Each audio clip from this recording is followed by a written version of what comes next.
on or off. So okay, that was our. Now that our panel has checked in, allow us dive into the conversation. So many might be wondering what integrity is. Integrity to the layman, it's that idea of truth. It's that idea of honesty. It's the opposite of a lie. It's the opposite of deceiving. It's the opposite of manipulation. A person of integrity knows the right thing, does the right thing, and says the right thing. Now, in a country where it is common practice to see politicians, religious leaders, and even the elites of the modern day society highlight integrity as one of their key strengths, the corruption perceptions indicate otherwise. Corruption perceptions indicates index ranks, which ranks countries and territories based on how corrupt their public sector is perceived to be. Ranks Uganda on 142.00 with an index of 27.00 points as per 2020, with it being expected to actually reach 26.00 points by the end of 2021.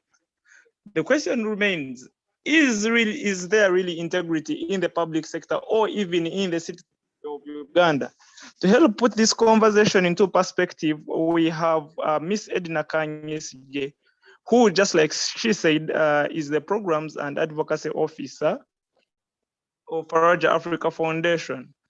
We have Mr. Prosper Mubandizi, a policy specialist in town, and he works with World Vision.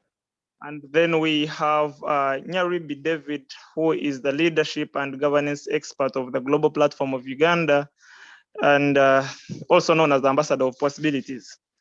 So my first question will be, and I will take it to Edna. Many people use the word, but not many truly understand what the word really means. I would want you to paint for us a picture of what you understand by integrity. Okay, thank you, Regan. I'm going to speak like a lay person. So integrity is, I am given, entrusted with 20,000 shillings and I'm supposed to buy bread. Okay, not even bread. I'm supposed to make breakfast available for everybody around me. Integrity is submitting what a list or a budget showing what I'm going to buy and its prices. Integrity is making sure I spend exactly as allocated in the budget. Integrity is also if I find that the price is lower than I had put in the budget, then I take it back. Integrity is providing accountability, is providing a receipt for the stuff that I've bought. I feel like that is, and integrity is also making sure that people have breakfast and that they're satisfied. For me, that is how I would describe integrity. Wow, that's a very nice submission. Thank you, Ms. Edna. On this one, I particularly want all the panelists to really give us their perspective of what integrity actually is, because it could be that we might be defining it otherwise. I will now bring in the policy specialist in the shape of Mr. Prosper Mubanjizi. Prosper, what do you understand when one says integrity, or a person says they are integral? Yeah. Thank you, Regan. I don't know if we've lost you. No. It is the space is yours. Yeah, thank you. Greetings from the hills of Kamwenge. It's quite cold here. I see David is in the shiny hills of Makerere, and my daughter Irina in the shiny hills of Buziga. But anyway, integrity for me is just a simple concept. Integrity is what you do when no one is watching you. Because for me, there are things that are hypocrisy and optics, what we're going to put the optics. For me, integrity is what you do when no one is watching you. What you speak on TV, what you write in the papers, what you speak as a panelist, can you do it if those people are not watching you? If you can do it, then you have what we call integrity. If you cannot do it, if you do certain things simply because someone says so, I'll put on my screen for a few minutes. I'm saying, if you can do something simply because for the sake of the people, then there you are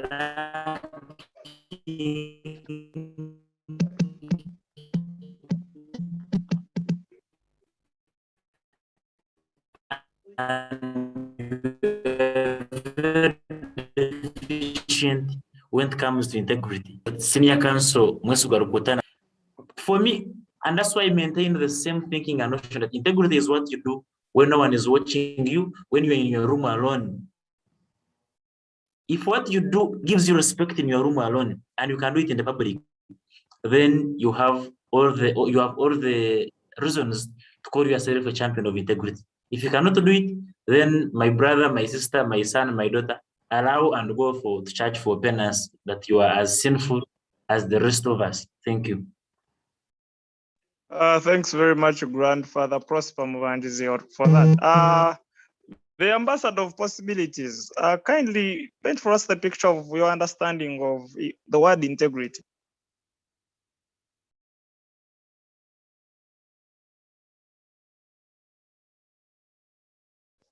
David Nyaribi, are you there? David? David Nyaribi, I need to understand whether I'm being heard very well. Yes.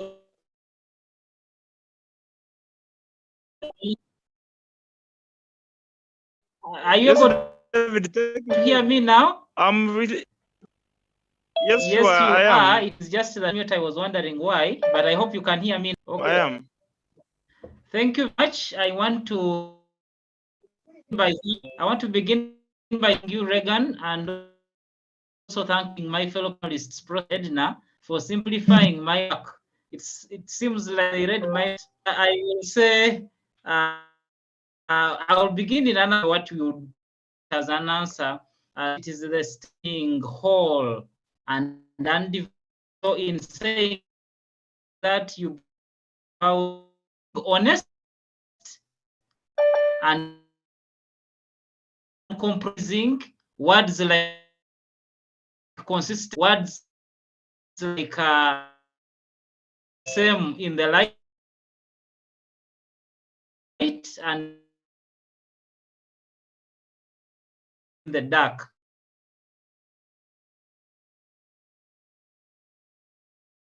Related to what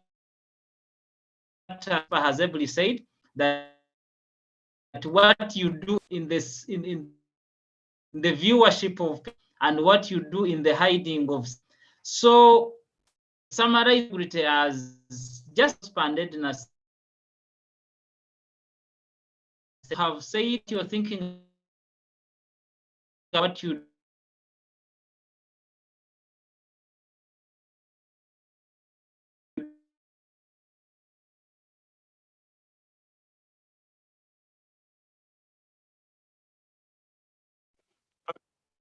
Thank you very much, David, for that submission. I need to kindly check in whether I'm still very clear. Can any of the panelists confirm whether I'm clear enough? Yes, you are. For sure. And so my question now would be, and this goes to Mr. Prosper Muvandizi as a policy analyst and a policy specialist.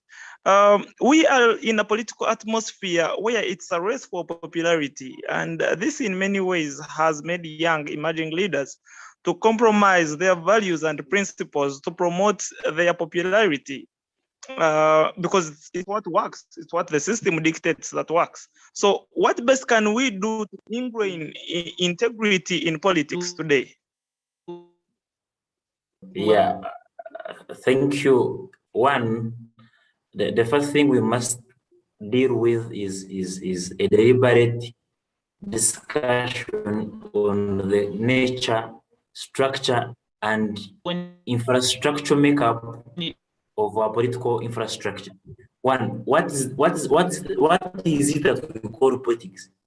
Is it what we call a game that we call politics? If we still call it politics a data game, then we cannot die. Now, what is capitalism? Capitalism is very simple. It is man eat man. Survival for the strongest, death for the weakest. Now, if we are still calling politics a data game, then we are still propagating the notion and fallacious belief that politics is a data game. And for as long as politics is a data game, then we are not having anything to call integrity in political leadership. That's the first thing that we must think about clearly and say, whom will we make a leader? Is it the astute, the shrewd, the cunning and wily individual that becomes a politician? Or is it the paragon of integrity, the wise man, the calm man? If we are still having a thinking on that, then when we still think, be in politics, you must be that. You know, it is King Louis. One time he was asked, and he said, can I be king and innocent? That statement carries, it is a very small statement. Can I be king and innocent? And on Saturday, I was telling a group of friends, I was telling them through some. Someone is talking, so I'm a bit conflicted on the speaker as of now. And I was saying over the weekend, I was telling a group of friends about what was done to Julius Caesar. And many years back, Julius Caesar, the great conqueror of the Roman Empire, was getting into the Roman Senate, and he was stabbed by a group of senators. But before he could die, a very trusted lieutenant of his, a close friend, a comrade, and someone he had mentored known as Brutus, stabbed him with the final knife. Instead of saying, let me carry him to safety, he stabbed him with the final knife. And Caesar asked the shortest question in what district is known. 8 to Brutus. It says, even you, Brutus. And then Brutus made a statement to the Roman people that and said, I loved Caesar, but I loved Rome more. Now, that one is the coming in of politics as a data game as we know it as of now. That you will do anything for you to get your political gains, including in the present day democratic dispensation, where there is no difference between capitalism and democracy. That, as Adam Smith wrote many years back, I think 1776, if I'm not mistaken, about the wealth of nations, saying that you need one, power for you to get wealth, or you need wealth for you to get power. So if we are still having that thinking, then politics as a paragon or as an area we can go into for us to find integrity will still remain a facade. It will still remain a dream. So we must begin rethinking the entire structure and the makeup of our politics for us to get to a point where we believe it is the one with the highest integrity. I think it also comes in when you read Plato's The Republic, talking about the different makeup of the Republic.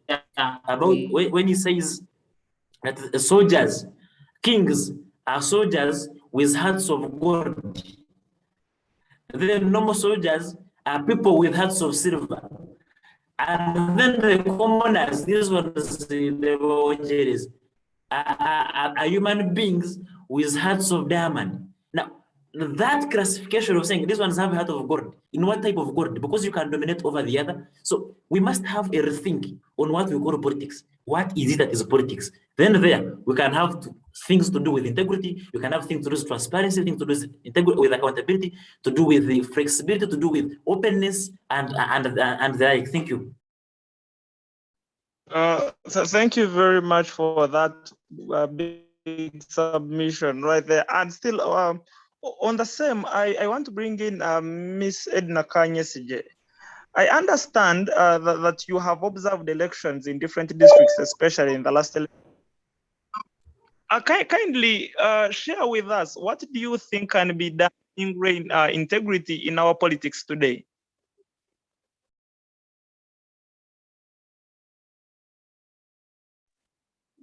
What can be done to bring integrity in our politics? Okay, I'm going to talk about what I saw. I saw people, young people, because I observed northern Uganda youth elections. So I saw young people, very ambitious young people, hungry for two things. One, hungry for leadership, hungry for transformation, but also hungry for survival. Although the levels of hunger were not the same, I could see that there was potential. And then I saw voters who were hungry for change. But as much as they were hungry for change, they are also part of a pool of people who are hungry for survival. So what I saw is, even if somebody wanted to be integral and they don't have a survival, or they don't have a stable source of income, they're going to receive that bribe to vote who they want to vote, but who they don't even want to vote in the first place. Whoever has their most urgent interests at heart is the one they are going to is the one they voted, or is the one they are going to vote. But again, I saw a certain pool of young people who were integral.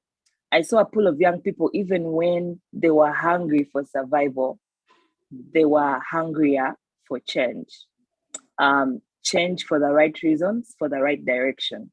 But the challenge is that these are about what? A small number. I think I was with David in that election, and David, you're going to tell me if I'm lying. But there were a small number, and it's quite unfortunate that they kind of don't have a voice.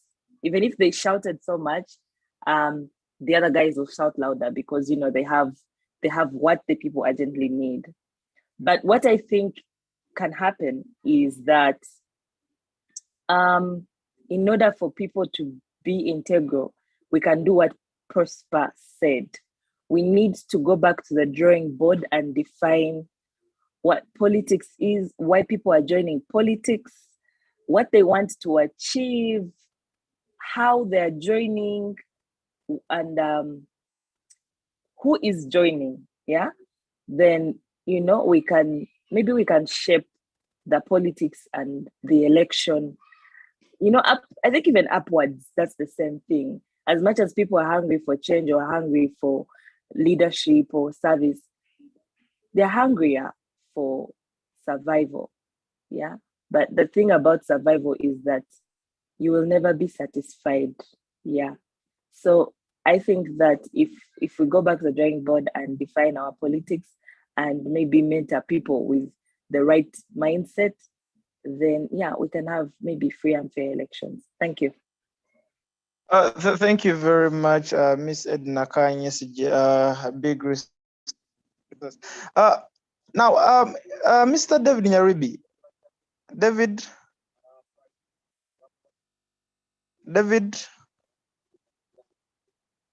Nyaribi David. Oh. Is David be okay? I think we don't have. I think we could have lost David. David, am I clear enough? David. Okay. We shall move on to the next question. I think David will find us along the way. And with this, I will still start with Edna, and simply because I know how much you are strong of a Christian. Now, today, as I was reading about our subject matter for the day, I discovered that the word in the Hebrew for holiness is integrity. in the sense that the Hebrew concept of holiness is integrity, because even when they talk about the holy, they mean be one, don't be a hypocrite. So we are in a nation where most of us purport to be the nation and even continent, getting it wrong regardless of our purported.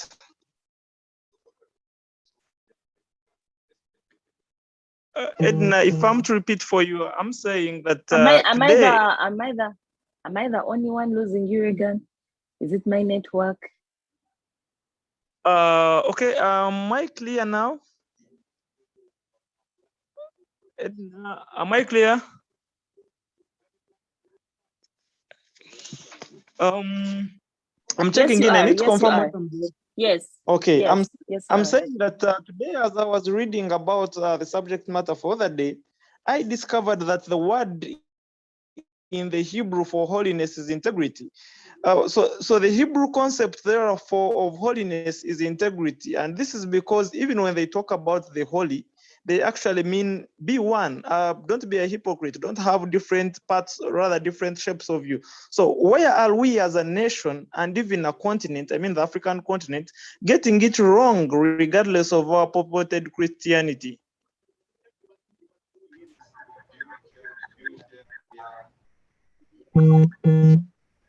Okay. Okay, issues to do with Christianity. All right, thank you for talking about Christianity. Thank you for that question. I think that if we talk about Christianity, if you have been in church politics or you have been serving in a church, then you know that our church is not, the most integral. So, but if you're talking about Christianity, I think that as Christians, it's our responsibility to be on the right side of the 10 commandments. Yeah. But for Africans or African leaders, I think that when people, especially for the leaders that have, merited their election, when people entrust you with the mandate to serve them or to represent them, the least you can do for them is to be integral as you can be. Because one, you owe it to them. Two, you owe it to yourself. Yeah. As a Christian, yeah, you also owe it to God. So I feel like that is where our African leaders go wrong, because they feel like they are doing us a favor in the positions they're in, which is wrong. But that's all because of also what I said before. How did they get into the politics? I mean, if I gave you 10,000 to give me a vote, why again would you, want me to do the right thing behind closed doors? Yeah. Why would you expect me to do what favors you behind closed doors? Because, I bought your vote. So if Africans can come from the whole don't buy me, or my vote is not worth that amount of, money, then maybe, just maybe, we'll get where we want to be. Yeah, I think that's what I have to say about that.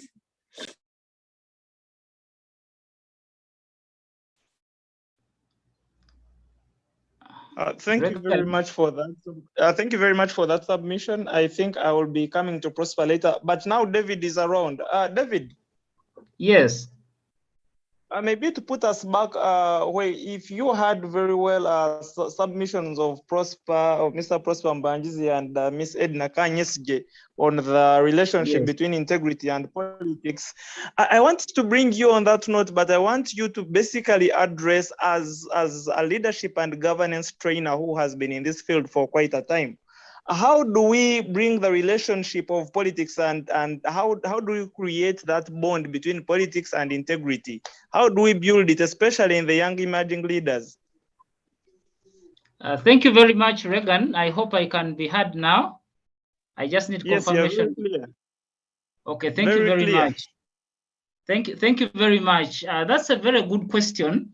And my brother Prosper and my sister Edna have given it go ahead already and given us some mileage. So when we talk about politics and the politicians of the day, we should not forget that they actually come from the society. They come from these people that we sometimes push far away from us are actually our parents, our uncles, our aunties, our sisters, all the relationships that you may cite. So these people come from society. So when we are talking about integrity and also the integrity of politicians and the young people emerging in leadership, it brings me back to the society and the values and principles that we inculcate in each and every one of us as we grow up. You know what scares me most, Regan, if you asked me in line with integrity, it is not about the leaders already who are there. Of course, I would want them to actually be integral, but it seems like they have already mastered the art and it may be a bit difficult. Certainly they can. The contemporaries, the people that are younger than me, if a young person in the university is given to organize an event, you are not sure how it is going to pan out, you know? If a young person is collecting money even for Mavugo, you are not sure whether the Mavugo will reach. That is what worries me most. So when we are talking about integrity, we must actually talk about all levels of society. But when it comes to the leaders of the day and the leaders of tomorrow, those who are aspiring to be leaders and those who have leadership positions already, integrity is a leadership issue, because you will be charged with stewardship of finances, you'll be charged with stewardship of people, you'll be the custodian of managing time on behalf of people. So when you are integral, everything will move amazingly well. So today we are talking about politicians. There are those who have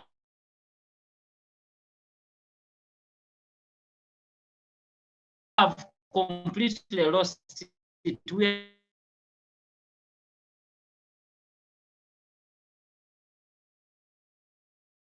are in a country where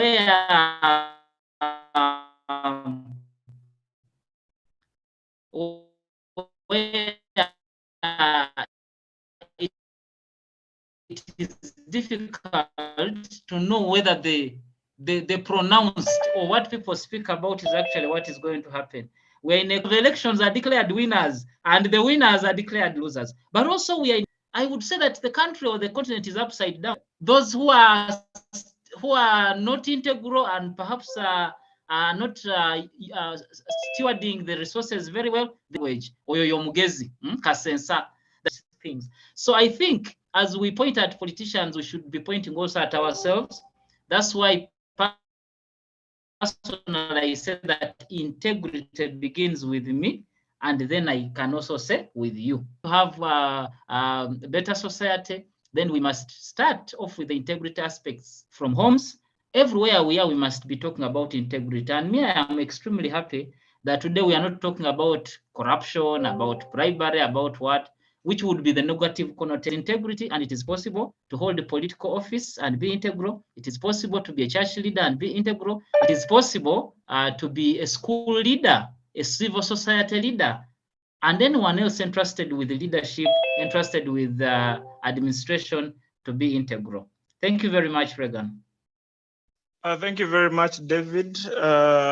Just to check in and confirm whether I'm clear. Yes, am I clear very well? Okay. So I still, David, draw us a little bit back, but allow me bring in Prosper still on the same matter that I was just talking about with Miss Edna. And that is the relationship between Christianity and integrity. Because Christians are supposed to be the paragons of integrity in society, at least from the paper or the optics, as the policeman would state. But we are living in a society or in a world where, if you realize, the countries which have less corruption cases actually have the biggest number of atheists.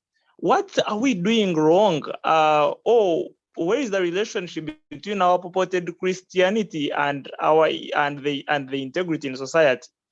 Prosper, speak to that. Thank you. One, you are making a very big and dangerous stereotype that Christians should be the paragon of integrity. That one, I think, for me is wrong. You know, there's this man Gandhi. Gandhi one time said, "I have read this Christian's book." Of course, he was referring to the Bible. I have heard about that man called Jesus. If Christians lived according to what he said, then the world would be a far, far, far better place. And then again, start thinking that because I know we are Muslim friends here, even have non-believers.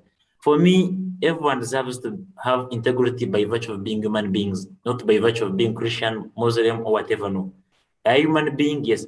Actually, you referred to Hebrew, and I wanted to actually use the very actual word. You know, we have what we call derivatives in language, because English is about 65% derived from Latin. The same with French, Spanish, Italian, and Portuguese. And the derivative word for integrity is integer. If you go in math, they will call it integer. Not as saying divide the integer. Why was it called an integer? Oh, if you read it if you use its Latin connotation, it is integer, because in Latin you do errors in that way. So integer means completeness, the same way used for the Hebrew meaning. It means wholeness. It means something that is undivided. So that's why I say, for me, you don't have to be a Christian for you to have elements of integrity. You just have to be a human being to know that, you know what, I need to be whole. I need to be complete. I need to be a finished, refined, embellished product. That's the first thing. Then, secondly, we also make a mistake, because what we do, for instance, the measurements you are giving us are measurements based on what? On political corruption, administrative corruption, corruption by the political elite. But we forget that the highest amount of corruption is corporate corruption. Today, if you follow Twitter, you will see this man called David, I'm forgetting the chief executive director, or the executive director of World Food Program.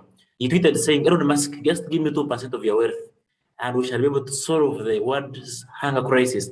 What was he meaning? Right now, the world needs $6 billion. $6 billion, that's about 18 trillion, if I'm not mistaken, for it to give food to more than 42 million people who are on the brink of starvation. Most of them are in the Horn of Africa, East and that part of Ethiopia. Because I'm part of some project, the classifications have shown we are going to CAT3, which is closest to famine and starvation. And it says, I want to seek 2% of your money.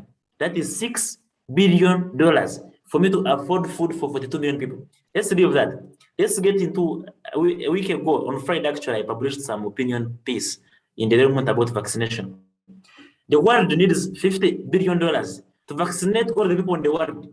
$50 billion to vaccinate everyone in the world. And that one, people have made economic projections of $9 trillion in a short term, which could go $30 trillion in terms of gains. But by the end of this year, only one person out of 10 in Africa will have got vaccinated. Only one person out of 1,000 refugees will have gotten vaccinated by the end of this year. But there are countries which are taking the third shot. Why? Corporate corruption. Look at the Thabo Mbeki Commission. It was instituted by the African Union to study the trends of corruption. And it focused strictly on illicit financial flows, IFFs. You must, if you go to do something hashtag called Africa is bleeding, or stop the bleeding. Because in the last 50 years, the world has only given to Africa about $1 trillion in aid. But the world, I mean Europe, the Caucasian Europe, and North America, the US and Canada, have taken from Africa more than $50 trillion in corporate theft, what we call illicit financial flows. This is corruption. We only focus on what the Bible is studying. What. Then that's what we're going to make a corruption perception index. Uganda is ranked 176. What of the UK, which gives Syria you aid of about 140 million pounds and sells them guns of more than 500 million pounds per year. So you give aid and then sell guns for them to continue fighting, because you are making more from selling guns to Syria more than from the aid you give them. Let's not just look at, and by the way, as young people, I want to interest you in one thing, to begin questioning the reality we see. What people give to us as a reality. I tell you, what we lose in Africa as administrative corruption, that they were supposed to buy vaccines, they took this money, they have over-declared, they have bribed someone for political votes. That is not even 10% of what we lose in illicit financial flows. Safe havens, tax havens, that some tar oil will go to Mauritius, because Mauritius is a safe haven, a tax haven, open there and incorporate itself in Mauritius, then come to Uganda and use double taxation benefits and not give the taxes. It should be paying for the oil it's mining in Uganda. How much would that would those taxes, if they were paid, benefit the common Ugandan? But you not look at it as being corruption, because we have been made to believe that corruption is only what Mabas still at Mangarorani, is what Margaret Mahanga sells as goods to go and buy rand of UBC at 10 billion shillings. Is that there is more to that? And for me, the question on the corruption perception indexes, I'm saying that if you go in atheist countries, they have more integrity. No. Go and read about Big Pharma, what is doing with COVID-19, because I am part of the People's Vaccine Alliance and the chair some subcommittee there. I can tell you, by the end of this year, only 1 out of 10 Africans will have been vaccinated. By the end of 2022, only 6 out of 10 Africans will have been vaccinated. But right now, Israel is about 75% vaccination rates. You go in the US, the G7, which are the 7 countries, Italy, UK, US, Canada, Germany, I'm forgetting the last one because I'm speaking a lot. Right now, they are holding more than 2 billion doses of COVID-19 vaccines. 2 billion doses of COVID-19 vaccines. These are 7 countries. Why? Because they control the pharmaceutical industry. What is happening in Africa? Uganda, right now, we are going to enter the 79th week of schools being closed. That is more than 13,000 hours of children not being in school. Because we don't have enough vaccines for us to vaccinate the critical population for us to get out of the pandemic. But 7 countries are holding 2 billion doses of the vaccine. Holding, not using. Holding is different. Holding is you're stockpiling. Can we call that corruption? Is it a matter of integrity?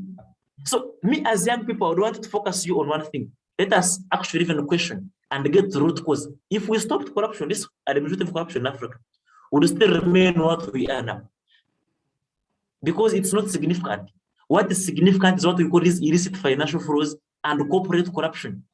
Taro oil, these pharmaceutical companies, and that nonsense. Let's begin calling them. Let's begin tracking them and also hold them to account. How much are we losing? Because Africa contributes only 5% to the global carbon gas emissions. 5%, only 5%. But who's the biggest victim of climate change? It is Africa. So what is the effect of African people because of climate change? If it was not there, would we be suffering the same way? Would the point of Buddha be living? Would the point of Kasese be struggling with Nyamwamba? Let us question these things. For me, they are the true corruption and the actual parameters of integrity and honesty, because we are just focusing on the small things and leaving the big ones. Thank you very much. Thank you very much, Prosper. But still, for the interest of time, I will still invite you that now that you acknowledge the integrity crisis that we find ourselves in as a society, kindly guide us forward. Thank you. The first thing is, I'm not trying to defend the elite, the corrupt elite and technocracy. No, I'm not defending it. But I'm also saying, let us look at what Perkins wrote, the Confessions of an Economic Hitman. He calls it the corporatocracy. corporate corruption. Let's just not look at the bureaucracy alone.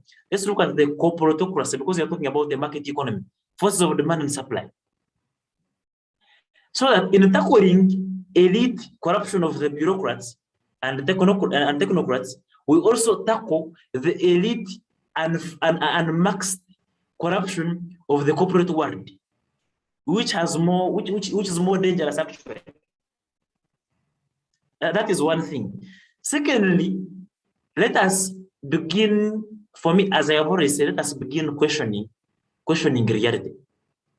Let us begin questioning reality. And if we begin questioning reality, we shall get the bigger picture. And one of the bigger pictures is that corruption does not only have a black face. It's not only Kanyasde, it's not only Nyaribi, it's not only Shebet, it's not only Mubanjizi who are corrupt. But if you go on the corruption perception index, you will see Mubanjizi, you will see Nyaribi, you will see Shebet, you will see Ojas, you will see Magara, you will see what as the corrupt people. Corruption is not black. No. The black corruption we are seeing is political corruption.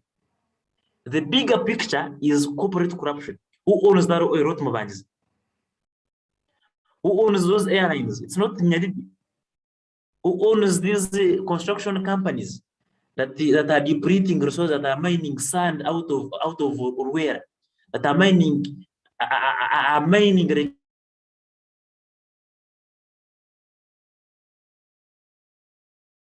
Victoria to extinction. Let us begin, in questioning reality, we shall begin getting the root cause of the actual problem. Secondly, as I've already said somewhere, let us also look at begin building young people from the beginning. Because what we do in Africa and mainly Uganda is we used to call social work as remedial social work. Someone is drowning, then you go and pick them from the middle of the water, then you begin compressing their chests and giving them the kiss of life for them to breathe again. And then you are saving a drowning man. Can we make sure that person does not get into the water to drown? Can we stop the African young people that are Hindukas, the Winnicov Singes, the Sarah Azo on this call, from getting into the back waters of corruption by making them paragons of integrity from the onset? I don't know if you're getting more of this. Let's not allow them to get into it. Let us stop them before they get into it by having clubs, by beginning to teach values. And as Edna saying, it will have to begin with us in our households. You know, I've been saying, when I left the mainstream civil society, I went into some call it soft civil society and the other one. So we have been dealing with children. For instance, right now, the biggest fear with schools being closed is that children are staying with their parents, that they are staying in their communities. That is the biggest fear we are having. Can you imagine? We should actually be fearing that these children are in school. Who's looking after them? But we are now fearing that children are with their parents, their uncles, their brothers and sisters. Why? Because we have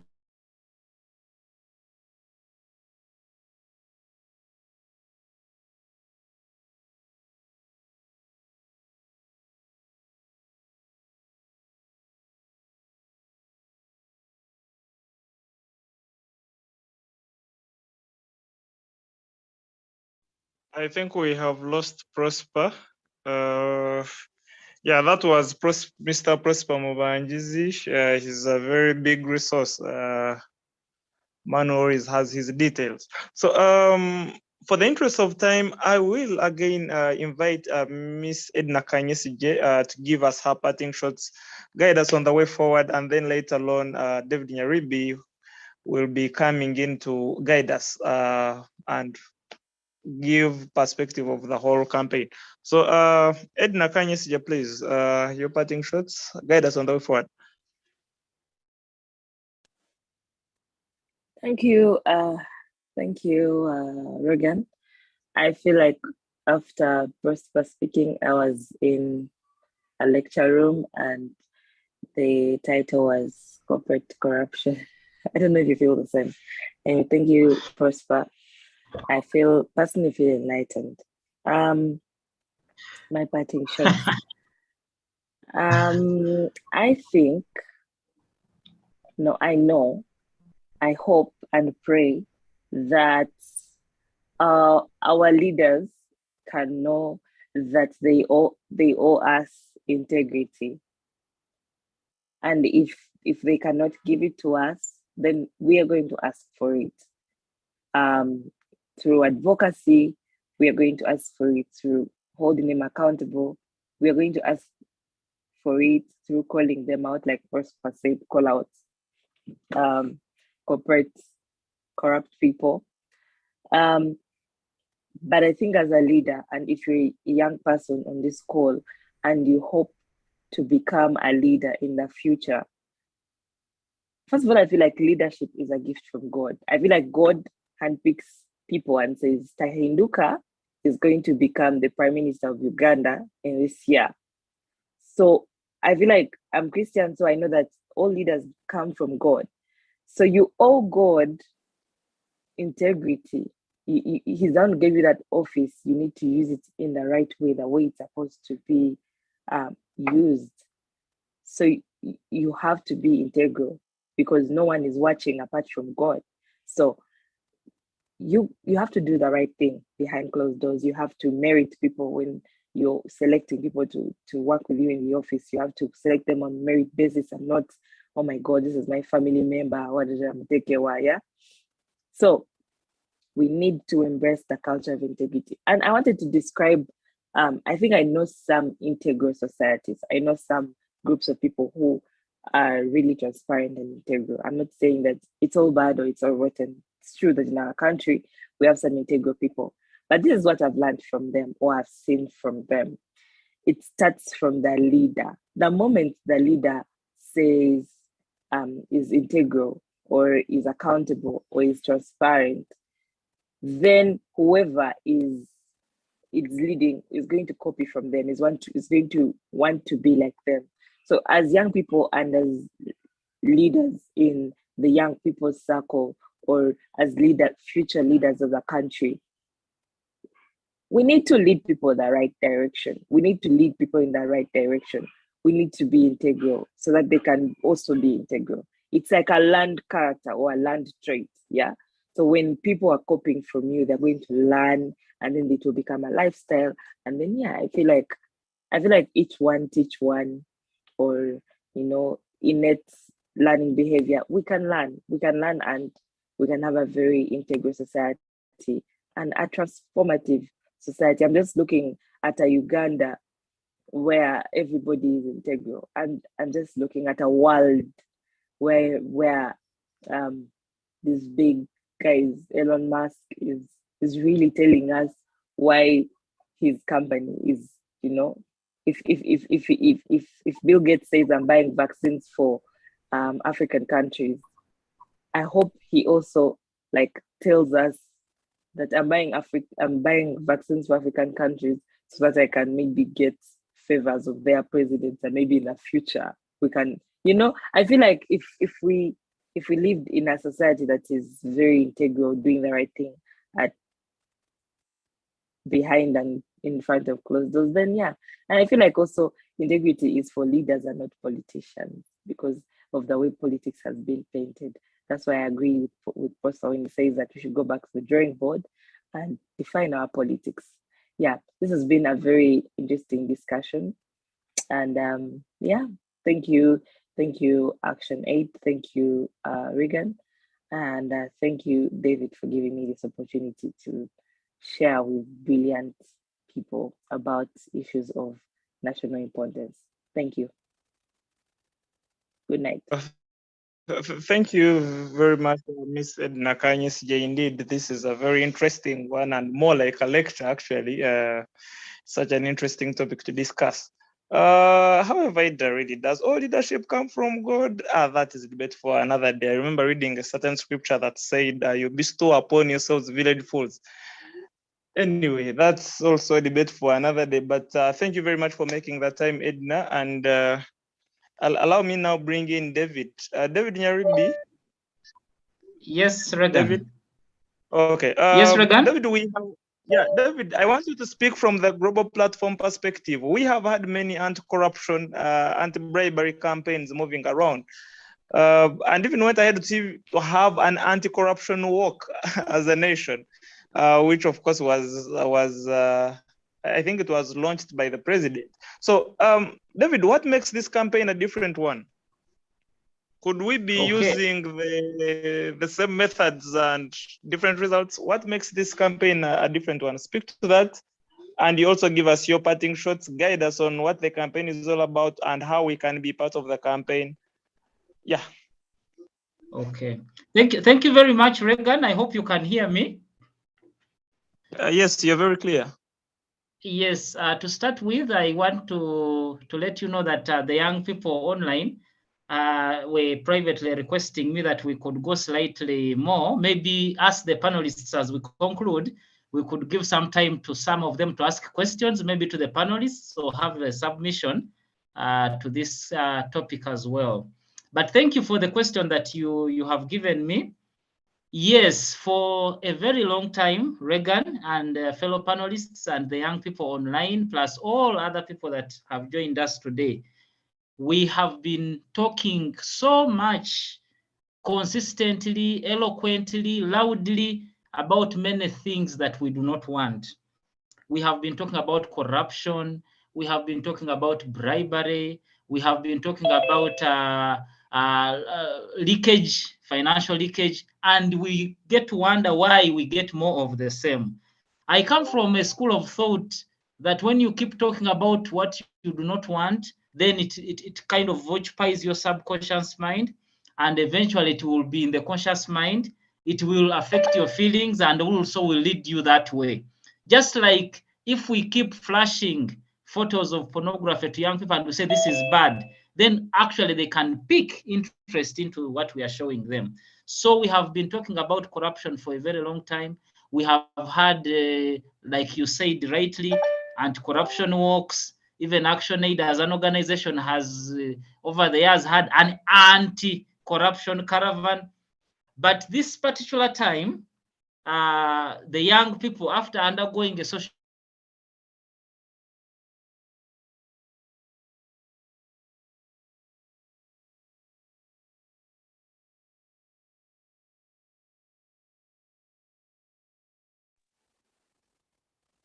Am I the only one who can't hear David?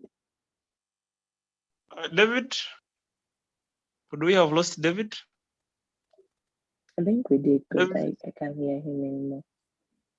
I think we have lost David. I need to know whether we have any other staff of ActionAid. Frank? Regan, can you hear me? Yeah, sure, I can now. Take it on, please. Sorry, I dropped off. Yeah, so I was saying that this particular time, as young people, and of course, with the civil society organizations and stakeholders, we want to take on a new path of talking about what we want. And just talking about it is not enough, but also acting in the way that we talk. So that's why we have called this an integrity campaign launch, and not an anti-corruption or anti-bribery or anti-fraud. You know, we have decided to talk about what we want, so that we may think about what we want and we move in the direction that we want. I want to thank Prosper and Edna for talking about the ideas that I've talked about. When Prosper talks about corruption or very big integral questions that come from corporate companies, he's very right. So the point where I come in is about points of entry. For us, we are saying that integrity begins with me and then you. So these companies, yes, they come here, for example, Tal Oil and others that Prosper highly stated to us. When they come here, they do not land and begin to act. They have points of entry. They enter through the leaders of the day, they enter through the society people, they enter through other companies within the country. So our call is that when we, the society people and the leaders of the day, embrace integrity, then certainly we can now begin to speak with one voice, and we can begin to point and say, surely these corporate companies are doing this and that. But actually, if we have not yet put our house in order with administrative integrity questions that we are having, then it can be very easy for the people out there, the foreigners, or anyone that is outside the borders of Uganda to say that you actually you are hypocritical, that you are not practicing what you are preaching. You're preaching water and actually taking wine. So points of entry, just like colonialism, I've listened to the president of Uganda many times when he's blaming the African chiefs, that it is the disunity of the African chiefs that contributed to the easy conquest of the African territory and the African continent. So it is high time, like Prosper said, and Edna, we must initiate integrity clubs where they are not. We must strengthen integrity clubs where they are. We must celebrate. It is high time for us to celebrate individuals of integrity. Yes, ActionAid does the integrity awards, but these come only in December. We should not wait for a whole year for us to celebrate people of integrity. And even us as young people, we know, Prosper here will smile when I say this, we know even in the civil society who is integral. We know who is struggling. So if we can identify young people, we say, for example, this month, Edna is here. We are celebrating her because of her stand, because of her ideas and aspects around integrity, then that can encourage. Otherwise, it has become a situation where the integral are demonized. They are looked at as, if I may use the Uganda word, they are katalas. They don't know what to do because they cannot amass wealth in the wrong way. They cannot have their way into conferences and workshops at the expense of others.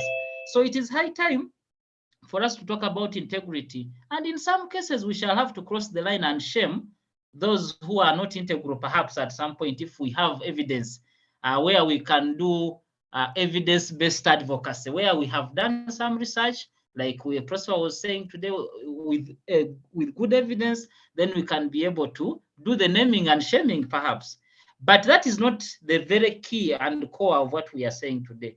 Today, we are saying that integrity begins with me. I can see that so far we have about 56 young people or concerned Ugandans online who have forsaken the Uganda news of 7 p.m. and forsaken maybe eating something and dancing, but to be online for the sake of integrity. If the 56 or 57 of us from this evening decide that, yes, in areas where we have been gray and lacking, we are moving and we shall be able to be ambassadors of integrity, paragons of integrity, champions of integrity, then we can cause a change, because I can see that we are representing the whole Uganda. We have a Chebet Roda from Kapchorwa. We have a Prosper Muvangizi currently in Kamwenga doing great work, but of course partly Kampala, but originally from Luvirizi. And we have Edna as well. We have myself representing the East, and we have people from the Central here. So meaning that the country can be well touched if the people here, and of course, if Edna speaks, she's like a disciple. She has so many behind her. If Prosper speaks, he has so many with him. Regan speaks, he has so many with him. Myself, I have so many with, plus everyone else on this line. So we should be able from today to move. I know we cannot build Rome in one day. We may not get to the very highest of levels, but one thing I can ask of each and every one of us, we can turn and begin to take the right direction. We should, you can be integrity, like Edna explained. It can be as simple as someone in the taxi and he or she receives a phone call. The taxi is headed to Mukono, and someone boldly, courageously, without fear or favor, says, I am headed to Mbarara. I will not be able to pay attention to your issue. When I hear such a thing, I feel like jumping out of my skin, because I am seated with someone who can actually kill me and tell the people that this person died naturally. So it boils down to us, the individuals. When we sort our house, when we sort ourselves as individuals, then we shall have the morale, the nerve to now sort the external forces. I will now agree with the president of Uganda who says the African chiefs needed to be united. The young people, we need to be united. And lack of integrity comes with aspects of greed.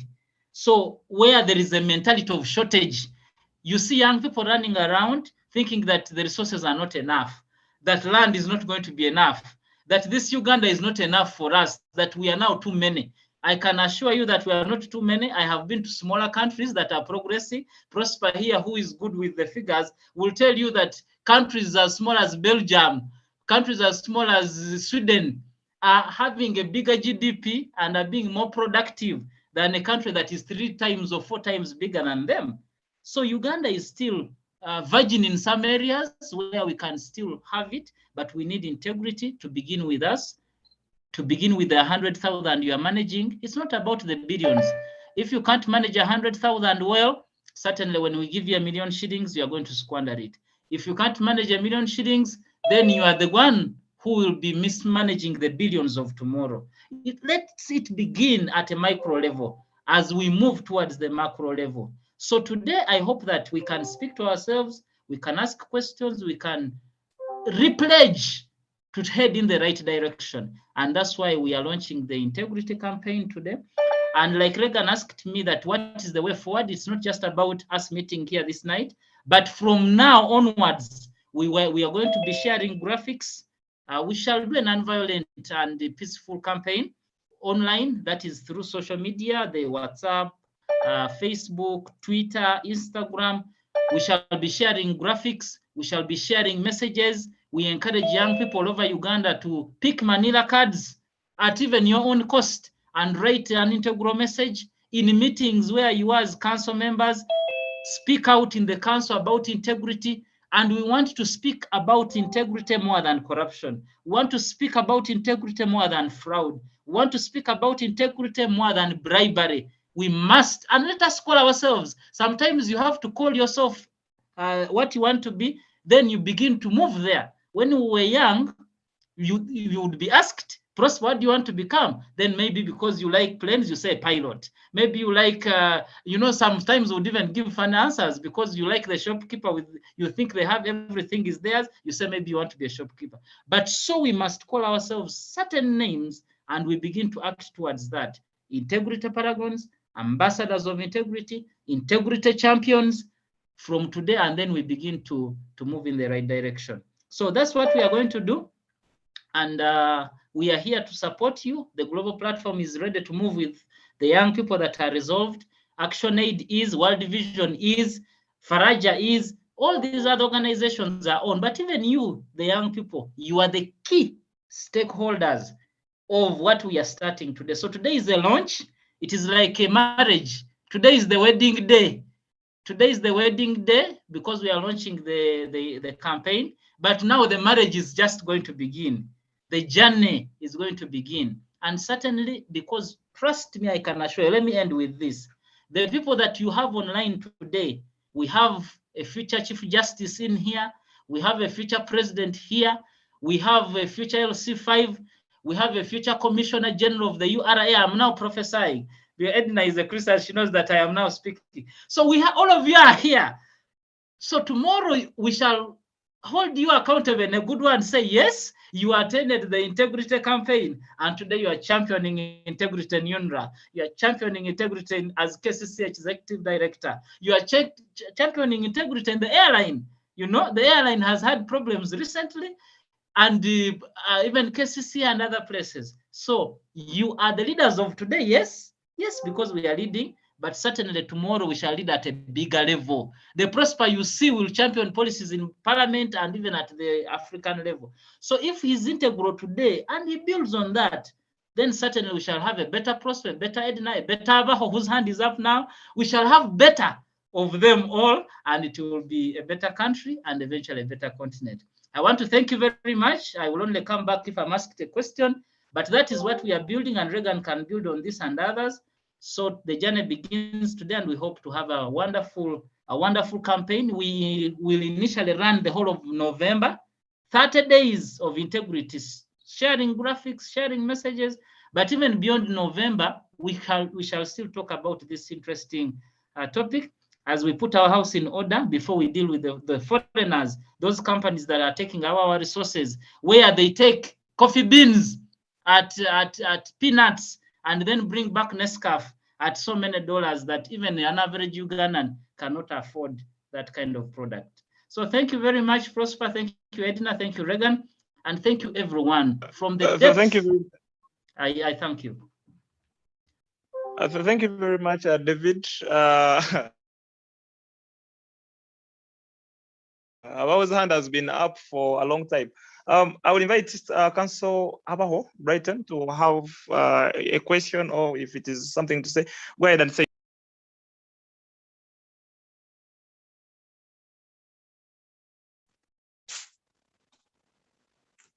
it. About the floor is yours. Hello, thank you very much. Good evening, everyone. Yes, I've been following closely the discussion, the presentation from Prosper. Yeah, playing here and there with figures. Yeah, and yeah, I must say that it has been great.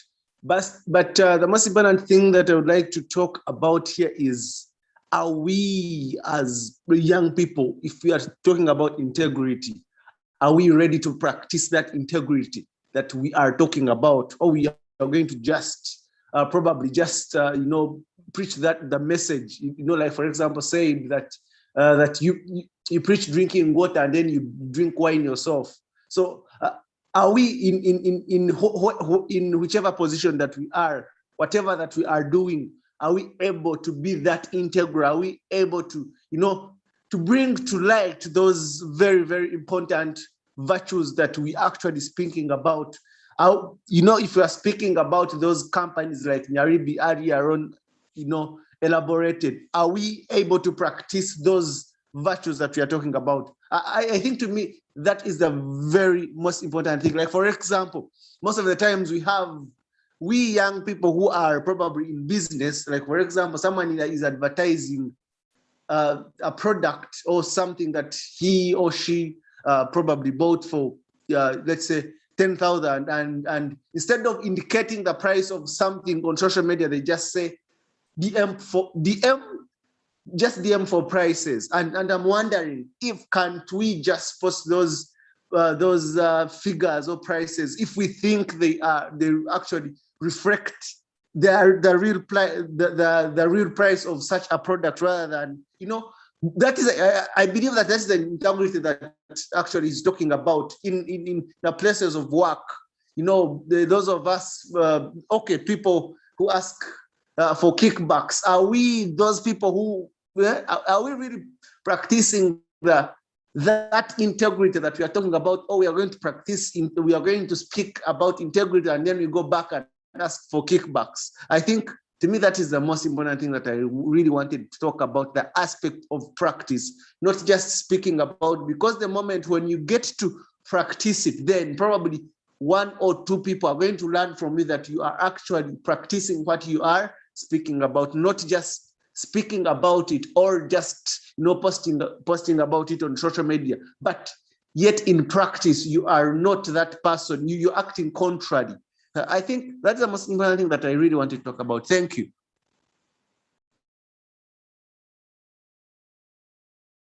Oh, thank you very much. But for the interest of time, if you have some questions, you can throw them in the chat. You can write them in the chat, or even some submissions. I will have Kevin Asimwe, and then Elijah, Charles Ojira, Okelo Dickens. Okay, Kevin first. We shall only allocate 2 minutes for this, okay? Because our time is fast spent. So Kevin Asimwe.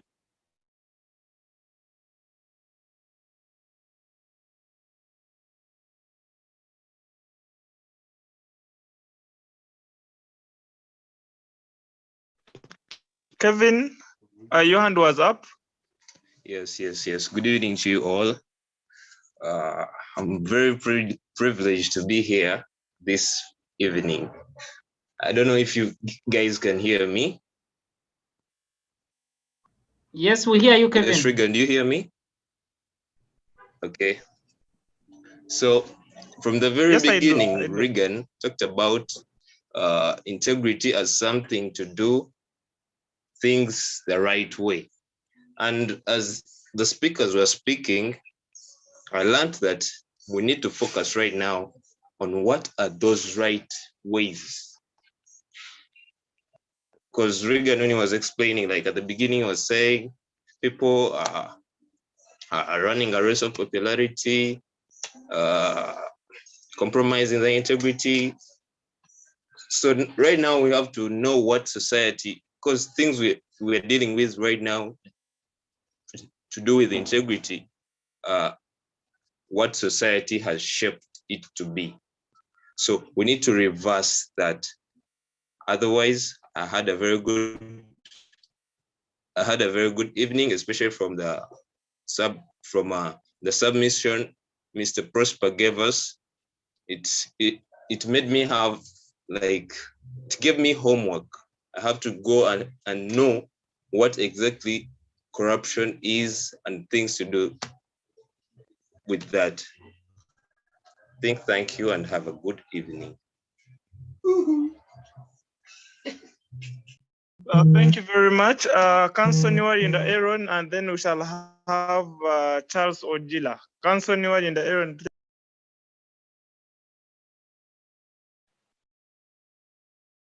Yes, thank you so much, Regan. Can you guys hear me? Please. Oh, yes, you're very clear. Yes, it's an honor taking part in this conversation. What stands out for me in particular is Prosper's submission. We tend to be in the same line of thought because society, the greater good in society is shaped by morals, and morals are brought about by philosophy. And philosophy begins when one begins to doubt. So Prosper says we should start not taking everything as literal. There is always the story behind the story. There is always the argument behind the argument. There is always the truth behind what seems to be the truth. So as integrity, if I can say integrity ambassadors, we need to take a deeper step into thinking deep, into learning more society, then we can be able to address the issue of integrity and other issues like corruption and impunity and all that. Otherwise, thank you so much, Mr. Regan. Thank you very much, Charles Ojila, your submission.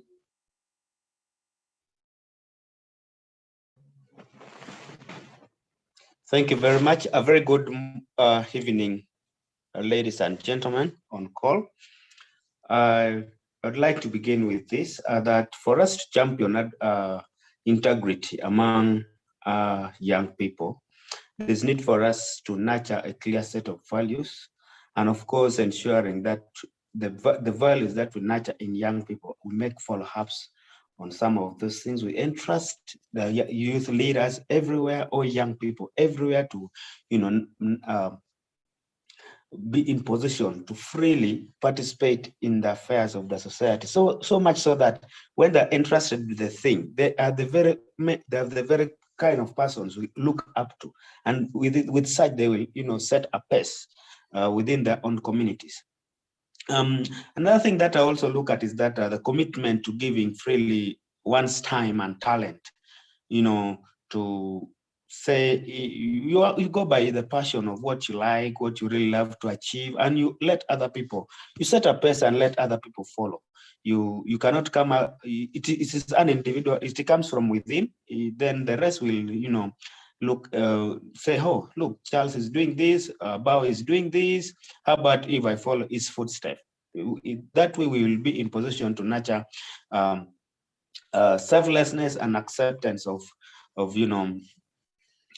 different kinds of person, and in that way our ability also to learn will help us scale some of these things to the rest of the members in our various societies. And I think that I look at to conclude with is the group cohesion.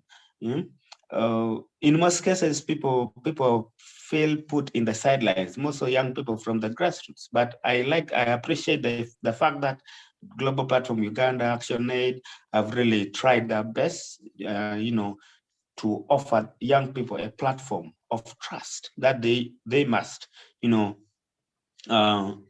also dearly to scale some of this information to our communities.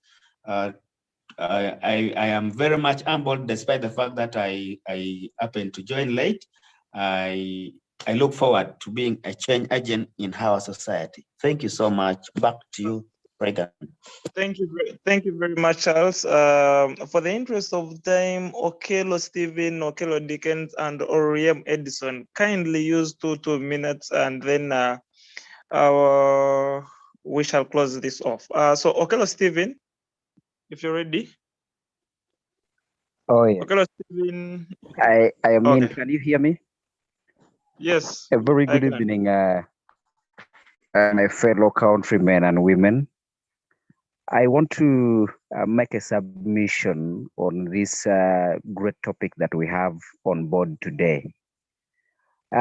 Integrity, as we have been told, and integrity, as most of us might know, is one integral part of every community that is bound to succeed.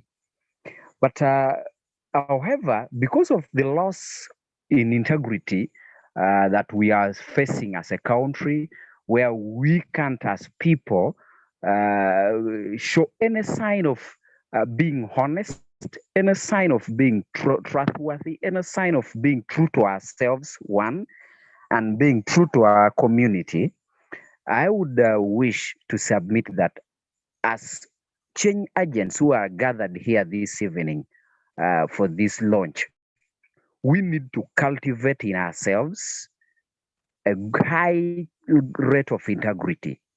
Now, the good thing, most of the people who are gathered here this day are young people.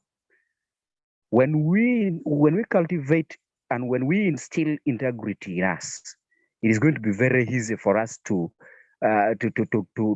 transfer it to our siblings, transfer it to our children, transfer it to the members of the community, and we act with a lot of integrity in things that we will do. For that reason, in the next few years to come, in the next generation to come of this country, with great hopes, we will for sure have a country that is full of integrity. We'll have a country that the issues and the cases of corruption that we are on a daily basis hearing of, on a daily basis surfacing, you find funds that is supposed to be directed to the community is diverted for personal benefit just because of lack of integrity. But in the next generation, in the next few years, if we cultivate integrity in us and we transfer it to our children, they will see it first of all as sin to practice corruption, to practice everything that is bound together with lack of integrity. And in the next near future, we'll have a country that we desire, a country that is moving ahead, a country that we are all going to be proud of living in. I want to stop here, Regan, and say thank you for giving me the chance and the opportunity also to help my view. Thank you so much. Back to you.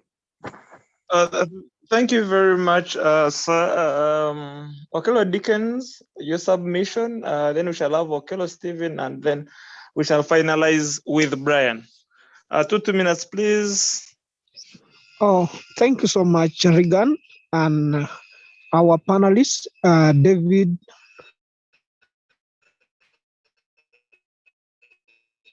Yes, you are clear. Go ahead. Dina and Prosper. It was a wonderful seat. On my perspective of integrity, judging from the current situation in Uganda, where corruption has literally eaten all our departments, even from the local council levels to the health sector, to education, to the government. Today, we are taking a very big step forward to try and curb the rate of corruption in our country by trying to be as integral as possible. Are we, the young people who have decided to be here today, are we ready to face the challenge that we are going to face outside there? Because in Uganda right now, when you try to fight something, we are promoting integrity. That means we are fighting against corruption. And corruption is the highest problem that we are having right now. So I'm urging to people who are going out there that don't be intimidated by what you are going to face outside there. Stay true to yourself.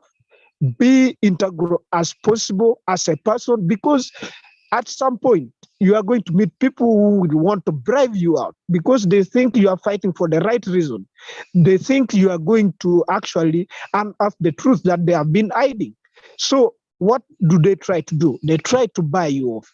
As a young person who wants a better country in the next 5 years, I think stay true to yourself and stay focused online. Thank you so much, ActionAid and Global Platform Uganda and everyone. Good night. Thank you very much, Brian. I'm inviting Brian, and he will be the last person. Brian? Oh, okay. Yes. Good evening, everyone. Hello. Hello. Yes, you're clear. You're clear. Yeah, Brian Magara is my name. First of all, I want to thank all the people who have made their submission, but most importantly, the panelists, that is Nyaribi and Prosper. Integrity is when you do something when they are seeing you and when you're not seeing you. But that thing that must be a good thing. For now, I'm going to differ from some speakers. One, integrity is being lost at family level. If you want to restore integrity in Uganda or in Africa, we need to go back to the norms of family, of the meaning of the word family. Somebody is brought up in a manner or in ways that don't fit in communities. How? People, these days, mothers are letting maids to nurture their children, forgetting that man is made and man is born. Man is born, the day is born, and is made by the society. So that maid is going to nurture a kid in whichever that person also came, the behavior that person came with. At the end of the day, when after that person graduating and getting a job, starts giving us at the time here by doing things that are not worth in the community. So if I want to restore integrity, we need to look at the family. Then the other thing is modernity. It has control modernity. Integrity is being eroded because of modernity. You understand? What we watch in other countries, we want such some things to be practiced in our countries. Why am I giving all that elaborate? To me, I think integrity is not only looking at being integral in politics, what that you serve, but integrity is all around. You understand? How do you behave? How do you relate with your neighbors? Are you such a person when rain comes because your neighbor left his or her clothes outside, and for you leave them outside because they are not yours? Then last thing, as I'm concluding, is we need to control and to differ from some principles of capitalism. When Prosper was submitting, he has brought a new term. Prosper, thank you. We have a new type of corruption that is corporate corruption. I've never heard about it. I knew for, but we have now the fifth one. That is the corporate corruption. But the corporate corruption Prosper is talking about, to me, is emanating from capitalism. Everyone wants now to gain by all means, whether I'm hurting someone, whether I'm not minding about my country, but I must earn. That's very wrong. We need to control the appetite of some practice of capitalism if we want to restore integrity. But these things now is need to practice it. Yes, we need to practice it, but it is a comprehensive topic. I'm very sorry if I'm weakening some of people's hearts by saying that it's a comprehensive topic.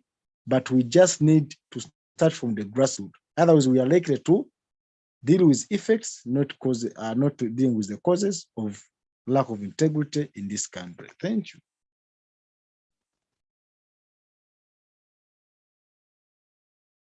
Thank you very much, and that one will be our last. Thank you, the panel, for today. The panel has really been amazing. Thank you, Grandfather Prosper Mvanjizi. Thank you, my sister Edna Kanyesj, and thank you, my brother David Nyaribi, for the great submissions. Thank you,